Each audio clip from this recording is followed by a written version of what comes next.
As we enter the main foyer here in the main house at Neverland, this was a room where Michael Jackson would greet his closest friends, and it was a room filled with artwork. These walls had huge paintings on them. 17 years after Michael Jackson took his last breath, Neverland Ranch still doesn't feel like a piece of real estate. It feels like a memory that simply refuses to die. And right now, in the strangest twist no one saw coming, it's back. Not because someone listed it for sale, not because a new scandal broke, but because Hollywood quietly walked back through its gates. In 2024, film crews shooting the new Michael Jackson biopic turned the abandoned ranch into a living set again, dragging this ghost of a property back into the spotlight and proving something almost unbelievable. Neverland never actually let us go. It's still one of the most haunted, most talked about, most misunderstood estates in pop culture history. And what you're about to learn about it will change the way you see Michael Jackson forever.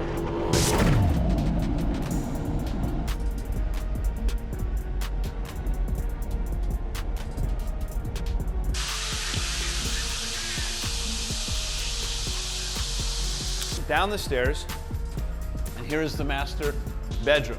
You have the kitchen here, which is absolutely huge, just a beautiful kitchen. Dining room, and the other dining table was over here. Check out this. It goes virtually forever. In here, and you can go, and there's a small door that goes this way into somewhere else, which is a very small place. I think maybe, not sure what was in here. Today, the ranch doesn't even carry its old name anymore. It's been quietly rebranded as Sycamore Valley Ranch, hidden behind private gates and owned by billionaire Ron Burkle, who bought it in 2020 for just $22 million. And that number alone should stop you in your tracks. Because Michael Jackson originally purchased this land in 1988 for around $17 million, and then poured another staggering $35 million into transforming it into something the world had never seen before. A personal fantasy world built to feel like childhood, spectacle, and escape, all stitched into one impossible address. This is the place that became famous for its 13,000 square foot French country mansion, its private lake, its music, working train station, its 50-seat movie theater, and amusement park grounds that look like Disneyland had a secret cousin. What started as a quiet ranch in Santa Barbara County turned into one of the most recognizable and one of the most emotionally heavy private estates in American history. And the deeper you dig, the stranger the story gets. Off yet another bedroom is this room, which is interesting because look, it's a soundproof door. Listen to the sound. It's fantastic in here. And now we go to Disneyland, or what Michael recreated to look like Disneyland, the famous train station. Now inside the train station is quite remarkable. A huge bank of monitors and also probably pastries and things like that for people waiting to get on the train. A fully functioning train station. Because here's what most people miss. Neverland was never just a house to Michael Jackson. It was an idea, a confession, a wound shaped into architecture. Jackson named it after Peter Pan's Neverland, the mythical place where a boy never has to grow up. And that single choice told you everything you needed to know about what this property really meant to him. The ranch was his attempt to reclaim a childhood he believed had been stolen from him. That's why it doesn't look like a celebrity mansion at all. It looks like a self-contained universe. A Ferris wheel spinning under California skies, a petting zoo full of exotic animals, a private rail system, whimsical gardens, and quiet pathways designed to feel like the inside of a dream. He didn't build it to impress the neighbors. He built it because nowhere on earth felt safe enough, so he created somewhere that did. Some depicting Michael Jackson in whimsical or magical situations. He also loved all kinds of art. There were statues everywhere. One of the statues that I was told was located right here was of a butler with a tray with cookies on it, so he would welcome people in that way. At the other end of the foyer down here, there was a huge clock, a two-sided marble clock that was so heavy that workers had to come here to Neverland Ranch and actually reinforce the floor here so that that clock would not fall through to the basement below. Now from the foyer, we can take a couple of steps down into the main living room. This was filled with couches and chairs and rugs, and in this corner here there was a grand piano. On the top of the grand piano there were dozens of photographs, framed photographs of Michael and his family members and his friends, and they would just line the entire top of the piano. And once you hear the full list of what was inside, the scale becomes almost unbelievable. a 50-seat movie theater, a 4-acre lake with a real waterfall, a basketball court, a tennis court, multiple guest houses, a barn, a firehouse, a carousel, Disneyland-style landscaping wrapped around a fully working train station, and gardens that looked sculpted by a fairy tale. In its prime, Neverland even housed a petting zoo with llamas, chimpanzees, and other exotic animals, plus a life-size train that actually ran across the property. If you only know Neverland from tabloid headlines, you've never really known it at all. Because this wasn't a vanity project. This wasn't a rich man flexing. This was Michael Jackson, the biggest star on the planet, quietly trying to build the life he wished he had been allowed to live. And that's exactly what makes what happened next so devastating. Across the room over here, this was interesting, next to the fireplace that he loved to use when he was entertaining guests, there was a pedestal here. On top of the pedestal was an Academy Award statue, an Oscar from 1939's Best Picture for Gone with the Wind. About 10 years ago, Michael paid $1.5 million for that Academy Award, and he put it on a rotating pedestal so his guests could admire it.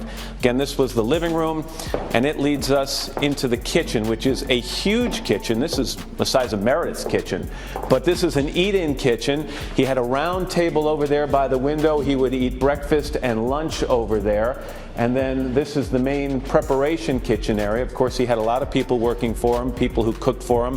They all wear uniforms. And if you look at the floors, they're beautiful in here. These were actually taken from an 18th century French chateau. It was dismantled in France, and then the pieces of it were shipped here to the United States, and craftsmen meticulously put it back together. As a matter of fact, some of those craftsmen occupied many of the rooms, the hotel rooms, in this area for a couple of years. Because the fairy tale didn't last forever. In 2005, Jackson walked out of Neverland after his misconduct trial, and he never set foot on the property again. Not once. After the 2003 police raid and the public scrutiny that followed, the ranch slowly stopped being his sanctuary and started becoming his prison. Every wall became evidence. Every room became a headline. And the place he had built to feel safe became the very thing he had to run from. You guys need a uniform with you? Nice. How you doing? Sheriff's Department. We have a search warrant. For the manager here? Manager? Okay, I'm gonna get a uniform for you guys. Okay. Who else is here? Just you?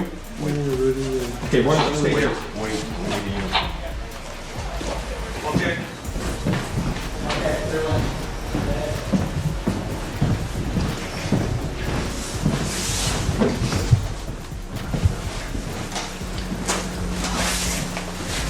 Okay, I've got, you guys saw the one camera leading over his place? Right. By the time Jackson died in 2009, Neverland had already stopped being a home. It had become a symbol, frozen somewhere between myth and fallout. Its reputation had been clouded by his personal struggles long before he was gone, and that's exactly why, even now, the estate's story is almost impossible to separate from Jackson himself. You can't tell one without the other. They're stitched together like skin and shadow. Okay, we do have some computers. Let's let John get in and disconnect. This is not what you're looking for. Okay. So I'm looking for. Sorry.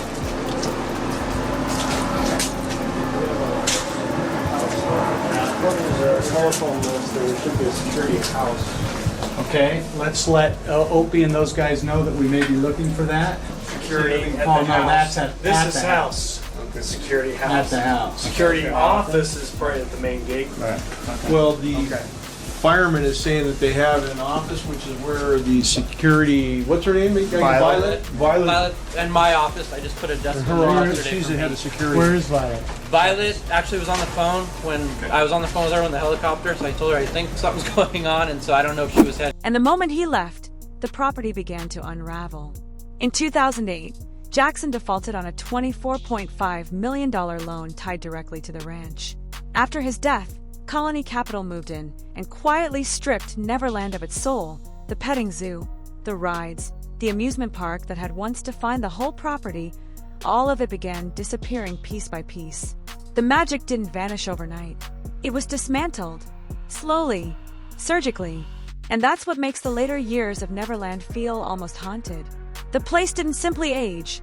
It was taken apart, restructured, and quietly turned back into raw real estate after once being one of the most extravagant private playgrounds the world had ever seen. But here's the part almost nobody talks about. Some of those old rides didn't just disappear into storage. They were sold off, scattered across the country, and later showed up at fairs in California, Oregon, and Washington, with a few pieces even finding permanent homes at places like Coney Island and Beach Bend Park. Think about that for a second. Pieces of Michael Jackson's private fantasy are now spinning in public amusement parks, ridden by kids who have no idea where those rides actually came from. Even the magic of Neverland ended up on the roof. Let's go back to the beginning. When you started working at Neverland, what was it like? It was a little bit, it was a very different kind of job. It took me about a year and a half to even get used to it. It was very different. When you were hired, what was the job description? When I got hired, I was told I would be a maid. And that entailed what? A maid there, you would clean up the house, the main house. We had guest units that we would prepare for the guests. There was a theater. We would get the popcorn ready for that. Ice cream, just like a theater. Then came the years of shrinking value, and this part is brutal. The ranch was first listed in 2015 for an astonishing $100 million. No one bid, so the price dropped to $67 million. Still nothing. Then $31 million. And finally, in 2020, Ron Burkle bought it for just $22 million, a fraction of what Jackson once poured into it. It's one of the most striking real estate stories ever tied to a celebrity's legacy, because it shows you in cold, hard numbers exactly how much time, neglect, and reputation can devalue a place. For a property that was once obsessively customized down to the last brick, the final price tag was almost shocking. This wasn't a trophy purchase. It was a quiet land banking move. And yet, it marked the end of a very long, very public collapse. But then something unexpected happened. The property didn't just sit there rotting. By 2022, county officials began confirming that real work was happening on site.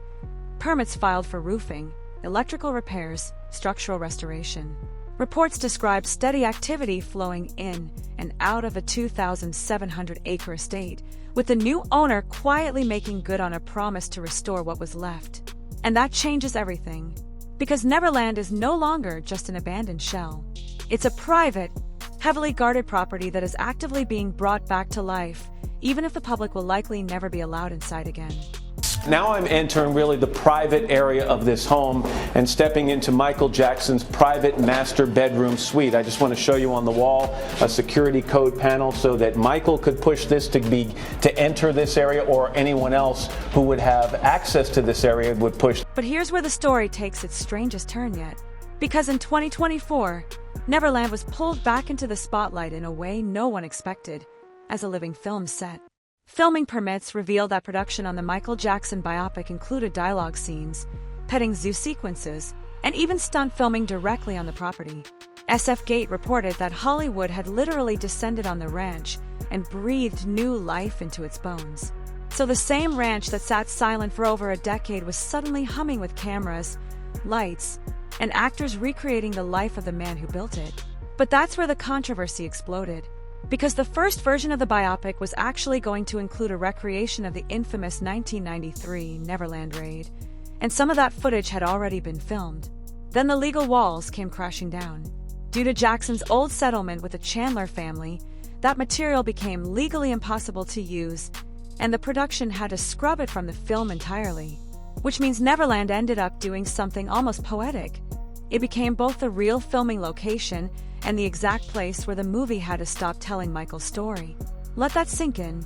A property that's already one of the strangest in pop culture history just added another impossible chapter to its legend. And that twist matters more than people realize.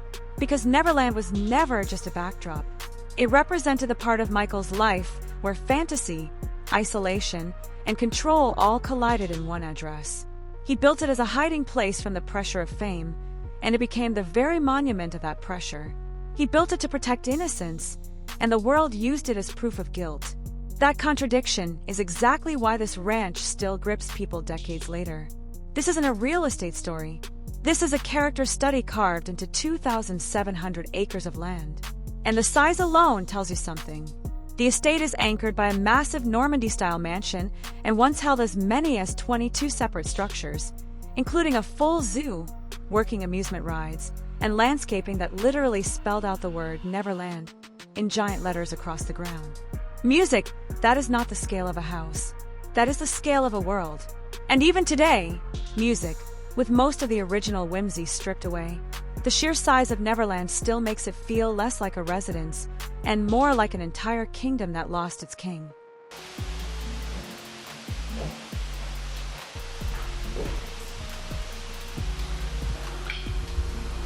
And that kingdom has changed dramatically. Where there were once rides spinning under the California sun, there are now empty fields. Where there were once animals, there is silence. The private fantasy was broken apart and quietly redistributed into pieces of public nostalgia. That's what really happened to Neverland after Jackson's death. It wasn't simply abandoned, it was dismantled. Music reshaped, sold off, and slowly repurposed into something almost unrecognizable. What makes this property especially fascinating in 2026 is that it now sits at the intersection of nearly every kind of story you can imagine. A celebrity home, a memorial, a legal symbol, a former theme park, a filming location, and a still active restoration project quietly handled by a private billionaire who clearly sees long-term value in it. That's exactly why Neverland keeps showing up in articles, why fans still obsess over it, and why every new generation rediscovers at the moment of film or documentary drags Michael Jackson's name back into the cultural conversation. And that's also why it remains such a haunting piece of his legacy. This place was designed to be joyful, childlike, protective, and somehow it became one of the most scrutinized private properties in modern celebrity history. Jackson built a world that matched his imagination.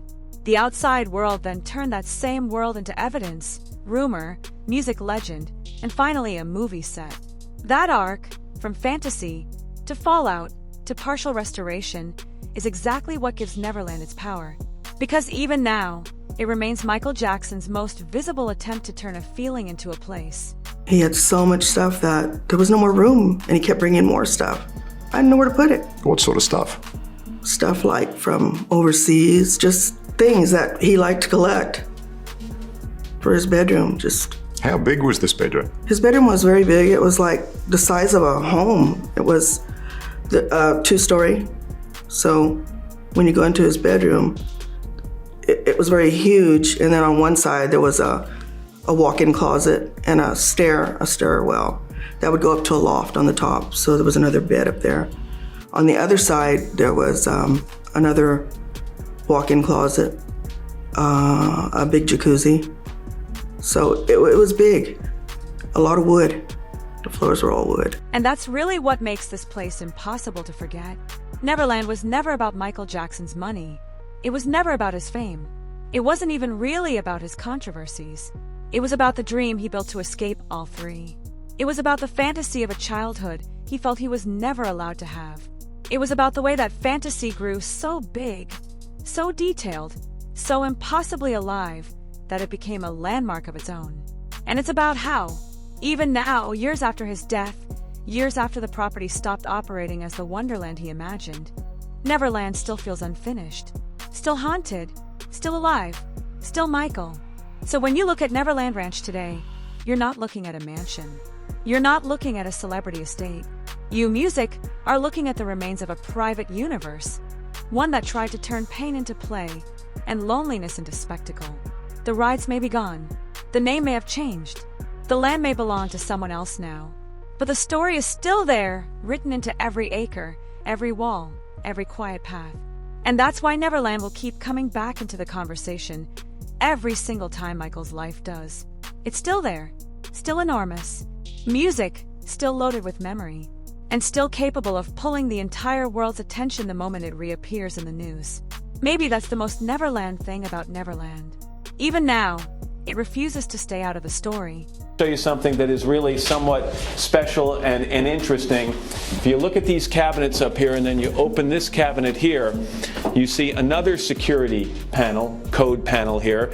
If you push the right code on that panel, it unlocks. Now keep in mind, there would be clothing hanging here, so this would be covered. Triple locks on this wall here, and it reveals a secret section of this closet. I'm not sure what he kept in there, but clearly he didn't want many people to know that it existed. I'm going to come back out of the cedar closet here for a second, and then we go up the stairs into where Michael Jackson slept. This was the sleeping loft over here. The bed was against this wall. It was a huge bed, and from what I understand from a friend of his who was here with me yesterday, the bedspread in this room was full sequins, just like many of the outfits that he wore. So now I want to hear from you. What do you really think about Neverland today? A haunted monument, a misunderstood dream, or something else entirely? Drop your honest thoughts in the comments below, because I read every single one. And if this deep dive pulled you in, do me a quick favor. Smash that like button, subscribe to the channel, and turn on the notification bell, because the next story I'm about to drop is even bigger and you do not want to miss it. In concert, and of course this was an area that was gone over by investigators investigating that allegation of sexual misconduct that resulted in a trial back in 2005, and it was after that trial that Michael Jackson never returned to Neverland. Lots of fans have carved messages into these rocks. This one says, "Thank you, Michael, for everything." This one says, "Mexico will always love you." I can't read all of them. A lot of them are faded. "MJ, thank you for everything. P.S. It's all for love." "Happy birthday, Michael. We miss you."